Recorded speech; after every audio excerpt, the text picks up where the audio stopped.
عايز اقول لك ان في ترند. هذا الترند مش في سوريا ولا في مصر ولا في الدول العربيه ولا في الشرق الاوسط بس. هذا الترند في العالم، من الترندات الاولى على مستوى العالم في خلال ال 24 ساعه اللي فاتت، وهو ترند السجون. بقول يا جماعه بقالي يومين انه ليس من راى كمن سمع، وبقول كلام ان هناك فصولا مهمه في الروايه لم تكتب بعد، وبقول كمان أن هذه الرواية فيها كثير من التفاصيل التي لم تظهر للعيان. وهتظهر إمتى؟ هتظهر لما يحدث في الدول العربية مثلما حدث في سوريا. يعني من شهر إيه؟ من 10 أيام فاتوا، من 15 يوم فاتوا، لو كنت قلت لك المشهد ده هيحصل في سوريا كنت هتصدقني؟ ما كنتش هتصدقني. طيب لو من 10 أيام فاتوا كنت قلت لك إن في معتقلين هياكل عظميه موجوده تحت الارض في سجون الاسد كنت ممكن ما تصدقنيش. لو كنت قلت لك من 10 ايام فاتوا ان الناس كانت كل يوم بتعلق على اعواد المشانق ما كنت ممكن ما تصدقنيش. لو كنت قلت لك من 10 ايام فاتوا ان السجون جوه الاقبيه السجون سراديب جوه سراديب جوه سراديب كنت ممكن ما تصدقنيش. لو قلت لك ان في نساء واطفال بالمئات والالاف موجودين جوه السجون كنت هتستغرب وتقول ايه الناس المجانين دي، ما كنتش هتصدق، وممكن ما كنتش هتتخيل هذا الكلام، وكنت مش هتثق في هذا الكلام قوي. طيب اللي احنا شفناه النهارده، انا شفت فيديوهات النهارده وعارف ان انت شفتها. طبعا مش عارف انشر الفيديوهات لحضراتكم ولا في الفيديوهات ولا في البث المباشر عشان اليوتيوب بيشيل الحاجات دي. لكن لما تخش كده تشوف المشاهد دي تلاقي مثلا طفل عنده سنه ونص او سنتين واقف وهم بيطلعوا المسجونات السيدات. والله يا جماعه ولا 1000 سيده طالعين من الزنازين. مش مصدقين، الناس دي مش مصدقه. انا بسال السوريين اصدقائنا يعني هم دول كانوا في السجون ليه؟ وكانوا في السجون من امتى؟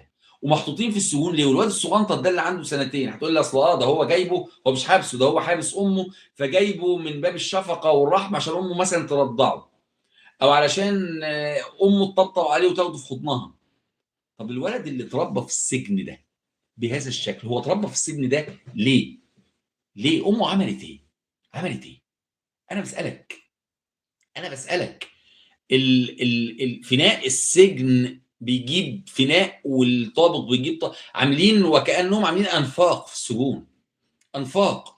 واحد من اللي اتحرروا خد القوات وقال لهم تعالوا انا دخلت جوه وعارف بعض الاماكن، تعالوا اوريكم ان في ناس. يا جماعه الناس شايفين الكاميرات، كاميرات السجون، هم شايفين الكاميرات، في الكاميرات في ناس مساجين جوه الكاميرا في ناس مسجونه، لكن هو مش عارف يطلعه، مش عارف مكانه. لكن هو لما بيفتح شاشه الكاميرا الناس موجوده الكاميرات المنفذه على الزنازين موجودين ناس، واصوات الحرس هم بيتكلموا في ناس هنا وفي ناس هنا وفي ناس هنا، والناس موجوده وسيدات واطفال وبنات ورجال موجودين جوه السجن. طب الناس دي موجوده فين؟ مش عارفين، شايفينهم في الكاميرا لكن مش عارفين يجيبوهم. فاستدعوا قوات، ومن شويه تركيا بعتت لهم بعض القوات مع والمعدات مع منظمه اللي هي إيها، المنظمه الخدميه والمنظمه الاجتماعيه، علشان يروحوا يحاولوا يفتحوا بعض هذه الخنادق وهذه الانفاق وهذه الابواب وهذه الزنازين، ويطلعوا الناس اللي شايفينهم لكن مش عارفين مكانهم ولا عارفين يطلعوهم. وقادة الثورة السورية والمعارضة السورية طلعت رصدت مكافآت ومنح وهدايا للي هيحاول يجيب لنا حد، للي هيحاول يرشدنا على مكان حد مسجون او تحت الارض او مش عارف يطلع علشان نطلعه. بصوا يا جماعة الهم اللي الناس عاشته. السوريين دول والله العظيم ليهم الجنة. والله السوريين دول اتبهدلوا بهدلة قديما وحديثا، اتبهدلوا رجالة ورجولة الواحد لما بيتكلم على السجون. عشان كده بقول لك أن هناك فصل أو فصول في هذه المسرحية لم تكتمل أو لم تكتمل بعد. طب هنعرف ده إمتى؟ هنعرف ده لما السجون تتفتح. فين؟ في كل البلاد العربية. لما السجون تتفتح في سوريا كلها.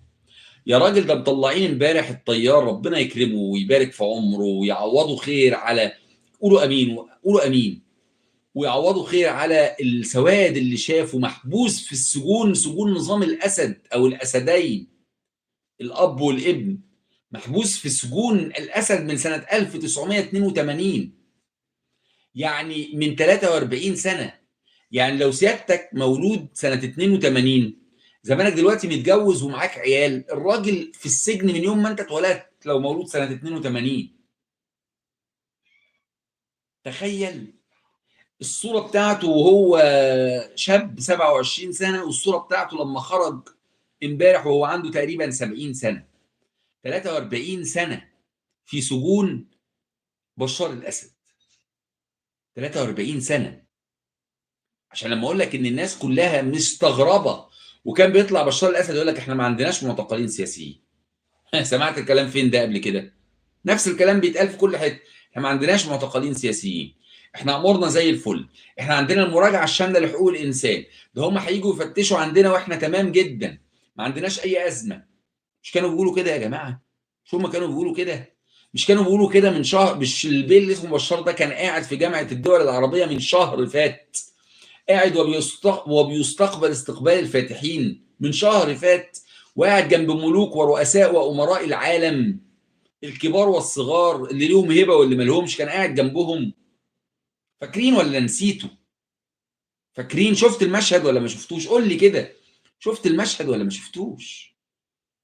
اكيد انت شفت المشهد، واكيد انا شفت المشهد، وكلنا شفنا هذا الرجل اللي كان موجود في شهر او قبل شهر في القمه العربيه في الرياض وجنبه رؤساء وملوك العالم، ما كان يظن ان يكون الان في مزبله التاريخ خارج سوريا في موسكو وبيحصل على اللجوء الانساني.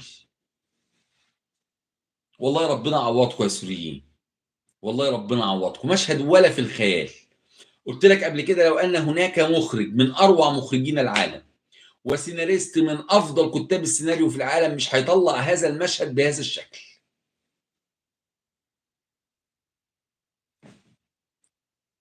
وخرج بشار غار. بشار غار، كنت قايل لكم امبارح، اكتبوا في التعليقات بشار غار، اكتبوا لنا بشار غار. غار غير مأسوف عليه، غار في داهية، ووصل إلى أسياده اللي باعوه في أول محطة، بوتين وشركاه. فأنت وأنت بتكلمني دلوقتي وشايف السجون والمعتقلات، شايف هياكل العظم اللي طلعت من السجون بهذا الشكل، ايه ده يا جماعه؟ ايه ده؟ ده بني ادم؟ النهارده كنت مستضيف احد المحللين النفسيين، فبساله، بقول له انت يعني ايه ده؟ مين بيتفنن بتعذيب وايذاء الناس بدنيا ومعنويا ونفسيا بهذا الشكل؟ قال لي عندهم حاجه اسمها جنون العظمه. عارفين احنا كلنا عندهم حاجه اسمها جنون العظمه، مجانين. مجانين. اهم حاجه انت ما تعرضنيش، ما تقفش قدامي، هتقف قدامي هدوسك، هتقف قدامي هدوسك. اللي عمله بشار في شعبه، واللي عمله حافظ الاسد في شعبه، واللي بيعمله الحكام الدكتاتوريين في شعوبهم لا يقل عن اللي بيعمله نتنياهو والصهاينه في اهل غزه وفلسطين. زي ما بقول لك انه ليس من راى كمن سمع، ليس من راى كمن سمع، وان هناك روايه في او فصل في الروايه لم يكتب بعد. ليه؟ لان احنا ما كناش متخيلين ابدا ان نشوف المشاهد دي جوه السجون وخارجه من السجون. كل دول كانوا جوه. اه، كل دول كانوا جوه. طب لو رحنا فتحنا الزنازين في السعوديه هنلاقي كام واحد جوه؟ محدش عارف، صح؟ احنا عارفين اسماء معينه، بعض الاسماء، لكن محدش عارف العدد الحقيقي.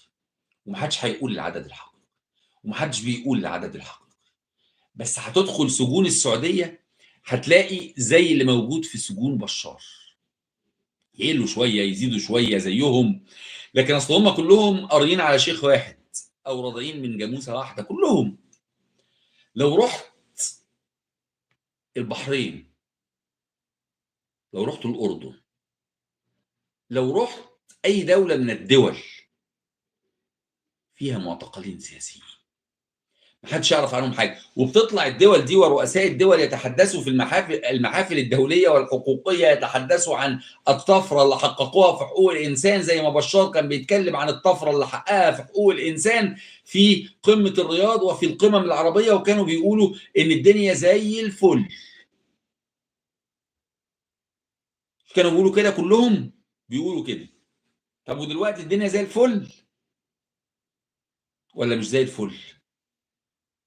سجن بتاع دمشق، السجن المركزي اللي فيه من المساجين من كل لون ونوع وفئة وطائفة وتفكير وفكر، السجن ده زيه زي كثير من السجون. يعني لو شلت الاسم وقلت مثلا سجن العقرب، مش هتلاقيه فرق كتير، مش هيفرق كتير، تقريبا نفس الناس، غير الوشوش والاسماء، لكن هتلاقي الراجل الكبير وهتلاقي الولد الصغير وهتلاقي البنت البنوته وهتلاقي السيده وهتلاقي الشيخ الكهل العجوز. شوف بقى العقرب ووادي النطرون وبدر ثلاثة وبرج العرب والسجون والمعتقلات، وبيطلعوا برضو عندنا يقولوا يا جماعة احنا ما عندناش أزمة خالص وأمورنا زي الفل، واحنا عندنا مراجعة دورية لحقوق الإنسان، واحنا مستعدين للمساءلة الدولية، واحنا عندنا ردود، واحنا ما عندناش معتقلين سياسيين، واحنا بنأكلهم المن والسلوى كل يوم في السجون والمعتقلات، وبيصوروهم وهم بيلعبوا تنس طاوله وهم بيقراوا في المكتبه وهم بيصلوا في الجامع وهم قاعدين مع القسيس وهم بيكلموا الشيخ، وكانهم قاعدين في فندق مش 5 نجوم 10 نجوم. يبقى الروايه فيها فصول لم تكتب بعد ولا لا؟ يعني اللي حصل في سوريا دوت وهذه الروايه في سوريا وهذه المشاهد اللي شفناها ممكن نشوفها في مصر. لو حصل في مصر هتسمعوا بلاوي وهتشوفوا بلاوي، ولو حصل في السعوديه هيبقى فيه بلاوي، ولو حصل في الامارات هتشوفوا بلاوي. ده الامارات بيعذبوا السيدات وبيعذبوا الرجال والاطفال تعذيب يعني ولا كانهم يعني بيعذبوا حد ارتكب جرما لم يرتكبه احد في الاولين والاخرين.